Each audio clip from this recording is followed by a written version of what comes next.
हमें यह मानना होगा कि ये जो तरक्की है ये किसी और की नहीं है, मेरी तरक्की, मेरी आने वाली पीढ़ियों के लिए तरक्की। जो लोग शहीद हो गए इस देश की आजादी के लिए। आयकर दाताओं के लिए आयकर से जुड़े नवाचारों, आयकर की समझ और आयकर से जुड़ी समस्याओं के समाधान के लिए आयकर विभाग अजमेर द्वारा आज से 25 जून तक टैक्स पेयर हब का आयोजन आज़ाद पार्क में किया जा रहा है। टैक्स पेयर हब का आयोजन भारत सरकार द्वारा पिछले 1 वर्ष में 6 जगहों भागलपुर, कटक, झांसी, विशाखापट्टनम, शिलोंग और गोरखपुर में किया जा चुका है। प्रधान आयकर आयुक्त आर.सी. मीणा ने बताया कि टैक्स पेयर हब के 3 दिवसीय कार्यक्रम के अंतर्गत आज उद्घाटन समारोह में मुख्य अतिथि प्रधान आयकर महानिदेशक CBDT की IRS अर्चना सिंह और तारक मेहता का उल्टा चश्मा फेम अभिनेता, हास्य कवि, मंच संचालक एवं लेखक शैलेश लोढ़ा विशेष अतिथि रहे। कार्यक्रम में प्रधान मुख्य आयकर आयुक्त राजस्थान IRS राज टंडन भी उपस्थित रहे। उन्होंने बताया कि टैक्स पेयर हब में करदाताओं के लिए विभिन्न प्रकार के कियोस्क उपलब्ध होंगे। इनमें से महत्वपूर्ण प्रत्येक एक विशिष्ट उद्देश्य को पूरा करता है। सबसे पहले उपस्थित लोगों को महत्वपूर्ण कर संबंधित जानकारी और अपडेट प्रसारित करने के लिए सूचनात्मक कियोस्क होगा। ये 3 दिन का कार्यक्रम हमने टैक्स हब इसलिए लगाया है क्योंकि हम लोगों तक पहुंच के उनको टैक्स के बारे में जानकारी देना चाहते हैं। हम उनकी समस्याओं को सुनना चाहते हैं। हमने कई कियोस्क लगाए हैं जहाँ पे कि अगर उनको कोई स्पेसिफिक किसी तरह की कोई परेशानी है तो वो उस कियोस्क पे अपनी समस्या का समाधान ढूंढ सकते हैं। वरना एक हम जनरल जानकारी विभाग के बारे में, इनकम टैक्स के वर्किंग के बारे में, उसकी प्रणाली के बारे में उनको बताना चाहते हैं। ये पूरा जो कार्यक्रम अभी आपने देखा, ये पूरा हब चलेगा, बच्चों के लिए चलेगा। ये आप देख रहे हैं कि हमारे सारे ऑफिस स्टाफ और ऑफिसर्स बैठे हैं, वो स्पेसिफिक जानकारी उनको देंगे। हमारा इसको मनोरंजक बनाने के लिए हमारा दिन में कई बार हमारा नुक्कड़ नाटक, मैजिक शो, ये सब चलता रहेगा, जिससे कि ये पार्टिसिपेटिव हो पाए, लोग एंजॉय भी कर पाए और लोग टैक्स के बारे में समझ भी पाए। पब्लिक को भी डर लगता है टैक्स भरने में, ऐसा कुछ नहीं, यही तो मैंने बताया कि डर के पीछे क्या रीज़न है। डर के पीछे रीज़न है कि लोगों को जानकारी नहीं है। तो हमारी पूरी कोशिश यही है कि हम सही जानकारी लोगों को पहुंचा पाए। इसीलिए हमने ये टैक्स हब का कार्यक्रम किया है कि आपके मन में जो भी चाहिए, आपको जो भी आपको प्रॉब्लम हो, आपके मन में बहुत तरह की बातें उठती होंगी जिसको नहीं मालूम है। इनकम टैक्स टेक्निकल चीज़ है, लोगों को नहीं मालूम है, नॉर्मल कोई ऐसी चीज़ नहीं है, लोग जानना चाहते हैं। तो आप अपने मन की हर बात यहाँ पूछ सकते हैं। सिंपल एक रिटर्न कैसे फाइल करें, मेरा इतना इनकम है तो मैं क्या करूँ, मेरे पास हाउस प्रॉपर्टी है, मैंने घर बेचा है, या मेरे को शेयर्स में ये इनकम हुआ है, उस हिसाब से आपको हर तरह की जानकारी यहाँ मिलेगी। नया भी कुछ टैक्स में कोई नई चीज कुछ नया भी है क्या टैक्स के बाद कोई नई चीज जोड़ना चाहते हैं? ये तो देखिए, तो पॉलिसी की बात है, इस पे तो हम नहीं कुछ कह सकते हैं। ये तो जब बजट आएगा तभी पता चलेगा। ये तो ओपनिंग में आपको कहाँ आपके अलावा कौन गेस्ट आए? नहीं, यहाँ है राजस्थान के प्रिंसिपल चीफ कमिश्नर राज टंडन साहब यहाँ हैं, लोकल प्रिंसिपल कमिश्नर हैं, बाकी और ऑफिसर्स जयपुर से आए हैं, दिल्ली से हमारी एडिशनल डायरेक्टर जनरल है नैना सोइन कपिल, वो आई है, मेरी पूरी टीम आई है। तो हम हर जगह जाते हैं अपनी टीम के साथ और इसको करते हैं। ठीक है, आपका परिचय?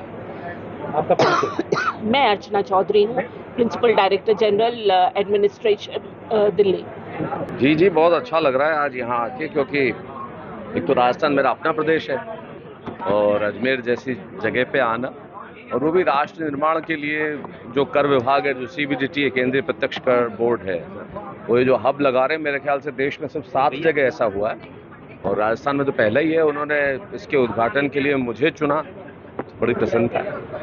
सर, मैं कि इनकम टैक्स की बात कुछ हटके पूछूँ, कवि सम्मेलन आप बोलते हैं, इस पेशे से हैं, जो श्रोता और कवि की जो इंटरेक्शन डायरेक्ट होती थी और जब रचना कवि सुनाता था और सामने छाका आता था जी, अब वो चीज टीवी में और उसमें कन्वर्ट होके वो जो डायरेक्ट इंटरेक्शन किसने कहा डायरेक्ट इंटरेक्शन बंद हो गया? किसने कहा? अब कवि सम्मेलन, जो पारंपरिक कवि सम्मेलन जो रात होते थे, वो नहीं। परंपरा का मतलब कविता है, परंपरा का मतलब पूरी रात है, पूरी रात। परंपरा का मतलब कविता है, और वो पारंपरिक कवि सम्मेलन आज भी होते हैं। नहीं, ऐसा नहीं है, ये आपका मानना है। बिल्कुल संख्या में कमी नहीं आई है, बिल्कुल भी नहीं आई है। आज भी कवि सम्मेलन उतने ही होते हैं और मेरे ख्याल से उल्टे छोटी जगहों पे तो ज्यादा हो रहे हैं।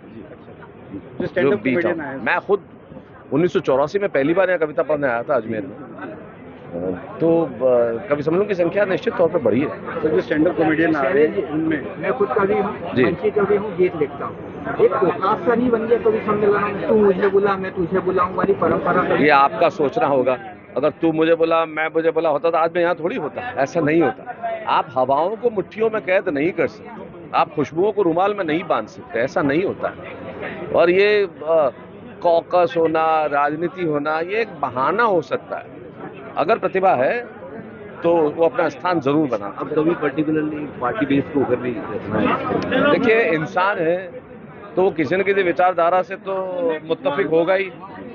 अब वो किसी से भी हो सकता है। इंसान है तो आप उसकी विचारधाराओं को तो वो कहीं ना कहीं तो उसकी कोई ना कोई विचारधारा तो होगी। सर जो स्टैंड अप कॉमेडियन आ रही है इसे किस नजर से देखते हैं? देखिए, विधा है वो भी एक, इस तरह की फूहड़ तक वो भी विधा है, लेकिन हाँ निश्चित तौर पर उसमें जो गाली गलौच का जो प्रयोग है ये बिल्कुल, और जो अशोभनीय भाषा है ये स्वीकार्य नहीं। इस पे जनता को बोलना चाहिए। देखिए, किस तरह से कोई तो सुन रहा होगा ना कि वो सुना रहे हैं। आप किन्हें कहेंगे, क्या कहेंगे? कोई तो सुन रहा होगा ना कि वो सुना रहे हैं।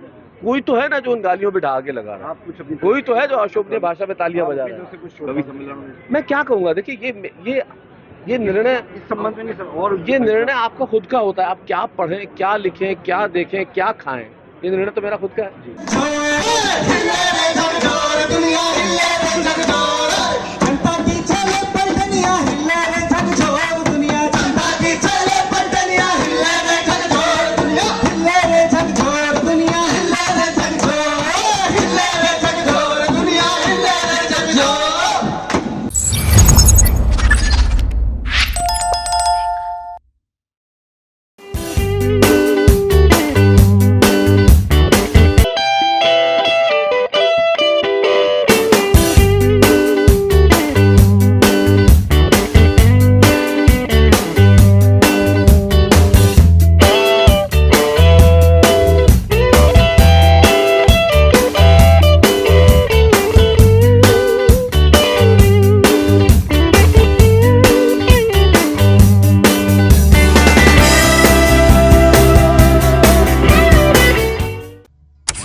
Pizza Point, Kangor. For delicious moments.